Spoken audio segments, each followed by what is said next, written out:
ต้นก็ได้หน่อยอยู่ที่นั่นแหละอาจารย์คนแรกเนาะเขาจะได้น้องให้น้ำตัวก่อนมาน้องซึ่งอย่างคนแรกดีคนแล้วเนาะสบายดีก็ด้วยเขาก็ต้องแบบให้แนะนำตัวเองก่อนเนาะแนะนำตัวเองเลยสบายดีน้องคือน้องฝนอยู่เรียนอยู่ปีหนึ่ง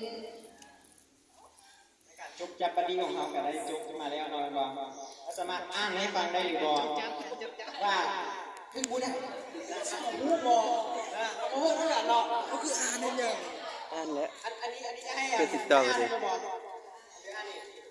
ความหักโมเมนต์สิ่งที่น่าค้นหาแต่สิ่งที่น่าค้นหาบอกคือเจ้าฉันแล้วมีภาษาเรียกของได้ตัวติ่งเดียวคงฝ่ายละเดียวบ้านติ่งเคยมาลาเดียวติ่งเคยบ้านเด้เข้าใจบ่ภาษาลาวอีกนี่ถูกภาษาลาวอีกใช่ป่ะมันจะเป็นแปลกๆอยู่พูดเป็นอย่างน้องคิดว่าผู้นั้นคือผู้ใดไอ้บัดดี้คือไหวถ้าว่าน้องไหนดื้อไอ้บัดดี้จะไปแล้วตามใจน้องเลยว่าน้องจะใส่แป้งลายช่องไหนเต็มหน้าก็หรือว่าเอาแว่นร่วมน้องต้องงานเปจับมือมาเลย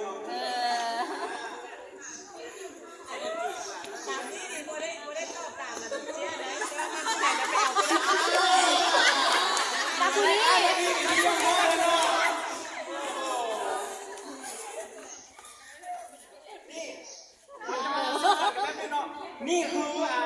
สารเจ้าเป็นบ่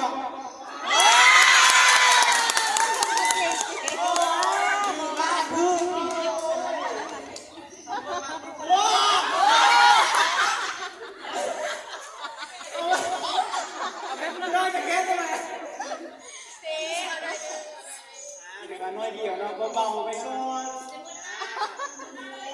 น้อยเดียวของน้องน้องเมืองถือว่าต้องขอแซงเช็คมือแน่พูดต่อไปของขวัญลูกถามแบบนี่ของขวัญบัญชีบอนะถ้าคุณน้องมีให้นะเบิกบานของขวัญบัญชีจะปิดอย่างทำมาเปิดเบื้องจากบอลว่าจะปิดต้องเปิด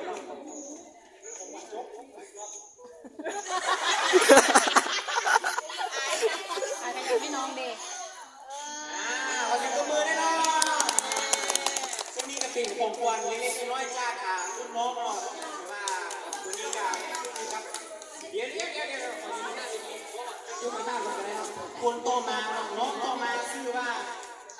อย่างเขาไปสัมภาษณ์ชื่อกันน้อยนึงนะสบายดีน้องคือตุลาเรียนอยู่ปีหนึ่งเรียนอยู่ปีหนึ่งเนาะให้ขอปรึกษาน้องได้ว่าสิ้นเจ้ามาโรงเรียนซะเตะกระถางมาได้ซาตะกะเอาแต่บ่ถามใครเนาะเป็นคนตลกดีฮะจ้อยๆไปเนาะบ่เว้าหลาย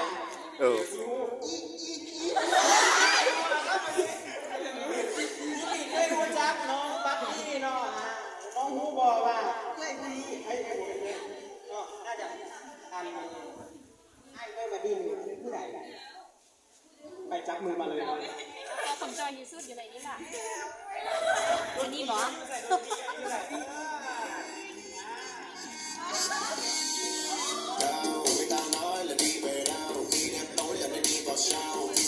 เสียงดนตรีก็ไม่ได้สารเป็นเจ้าแบบปาแป้งโอเคคนที่สองเลยพ่อเนาะใส่เนาะวันนี้อยู่ใกล้ๆนั่นเจ้า